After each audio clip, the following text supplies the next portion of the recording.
right, ladies and gentlemen, what is crack-a-lack? This is the Here We Go podcast, and I'm your host, the Sports Wizard. In today's show, we'll be going over many different key aspects of how I think the Pittsburgh Steelers should approach their wide receiver position. We'll be talking about George Pickens, what they should do with him.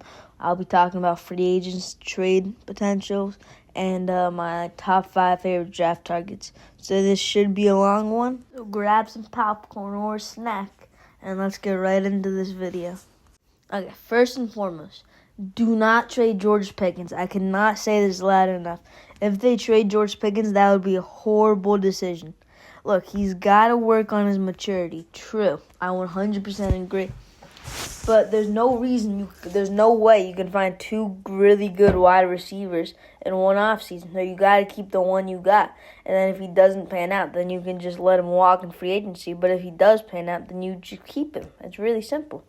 So just don't let him go and then sign or draft a good number 2 receiver to go along with him. George Pickens is probably the most talented receiver in the league. You see what he can do on those 50-50 jump balls. So, Omar Khan, if you're listening to this, do not let George Pickens go. Don't trade him. I don't care how good the offer is. Unless it is literally Justin Jefferson or Jamar Chase, no bueno.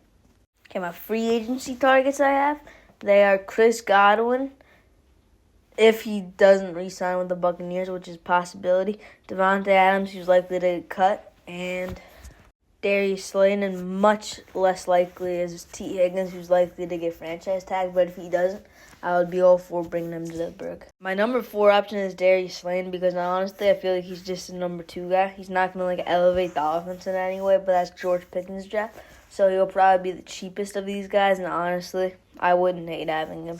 He's also really reliable, and he can have some big plays at times, but usually he'll be maybe run some slant routes, some drags, But every once in a while, he'll run a 35-yard post and get a big gain. And then the next one I said was Davante Adams.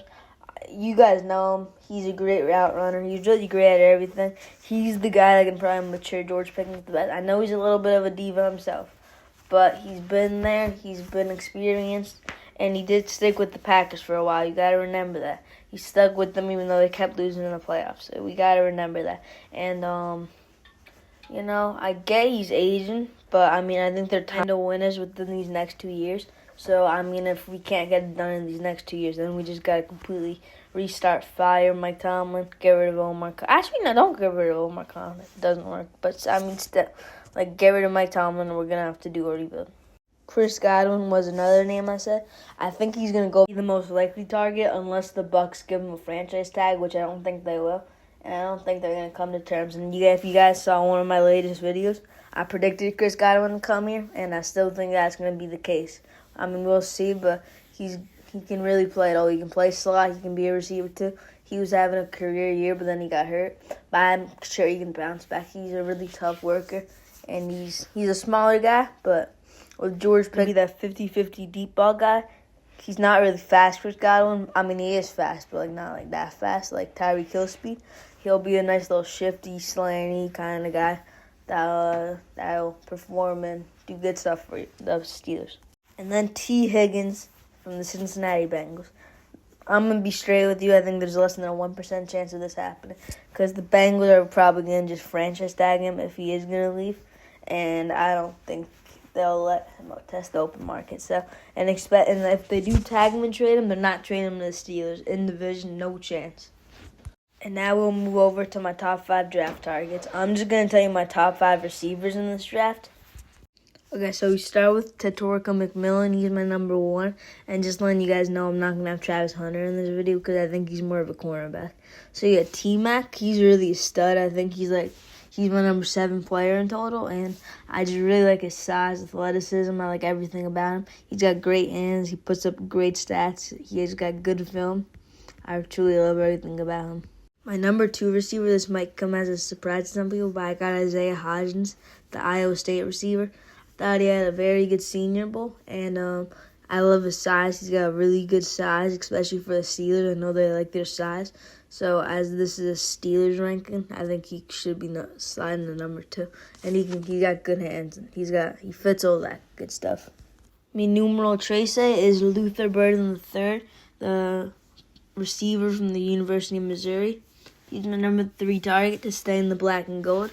I really like him. He's a smaller dude, but he's real feisty. He's a hard worker, and he really checks most of the boxes except for size because he's only 5'11", as I previously alluded to. But he's got good speed. I mean, his run blocking's pretty solid from what I've seen. I haven't seen all the tape on him, but he looks to be a good ball player to me. Okay, folks, and next up I have Emeka Egbuka, the Ohio State receiver. He's a great fit for Pittsburgh. He really is. He seems like a great culture fit. And I don't know for sure, but him and Justin Fields might have played in this freshman season there.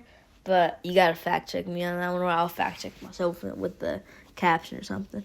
But, I think he's a stud. He's going to run block real hard. He's a pretty good route runner. His production hasn't been elite by any means just because, they got so many talented receivers in the Ohio State offense. But last year he had really good production, I just feel like he's an all-around good player. And my final, number 5, is Matthew Golden, the receiver from the University of Texas. I saw him in that Georgia, the SEC championship, and just throughout the playoffs. He was the best receiver on Texas, 10 times better than Isaiah Bond, who I really don't like as a prospect. But this isn't about him. It's about Matthew Golden. And I think Matthew Golden's really a stud. He's got good route running. He's got good size. He was the transfer from Houston. And so he's been in different schemes and stuff. So he should be able to translate pretty well to NFL offense. And so in conclusion here, my perfect wide receiver room for this upcoming year, I'd have George Pickens at my 1. And then I'd probably say Godwin as my number 2 receiver. And then if we do draft someone, I'd say Isaiah Hodgins. I really would. Because I got him really high up here at number 10 for reasons I alluded to earlier. And I just feel like he's going to be a stud in this league. I really do. And then if George Pickens keeps being antsy and being a drama queen, he can replace him because he's a big guy like Pickens. He comes with much less character concerns. So I'd be all for getting Isaiah Hodgins around 3 or 4, something along those lines. And then some other draft targets I would be perfectly fine with again. I'd be cool with Tez Johnson, Trey Harris, Jack Best, who had a great Senior Bowl. And that's really it for to be a receiver for the Steelers. So yeah, those are my targets that I would be cool with. And I want to talk about Isaiah Bond right now. I got him way down here at 104. Some people have him top 50. That's ridiculous. He's fast and that's it. He can't catch. He can barely route run. He can run deep because he's fast. He's not good at anything else. You look at the stats. He has maybe once in a while he'll have 100 yards, but usually it's 10 or 20 yards. I don't know how all this hype. It's ridiculous to me. I mean, I hope he proves me totally wrong and becomes a stud, but I just don't see that happening. I truly don't. So I do not want him. I would be pretty angry if they got him. I would much rather Matthew Golden, the better UT receiver. And I also don't want to hear, no, Tennessee is UT. Because Tennessee is not UT. If they make the semifinals or they make the SEC championship game, sure they can be UT. But Texas did both of those and Tennessee did neither of them. So as of right now, today, Texas is UT. And that should be their abbreviation. I don't care what the SEC calls them. I call Texas UT and Tennessee's UTEN. So yeah, guys, thank you for sticking around. This was a fun episode to make. I know I got a little heated there at the end with myself, but yeah, thank you guys for watching. Hit that like and subscribe button, and you already know what it is. Here we go, Steelers. Here we go.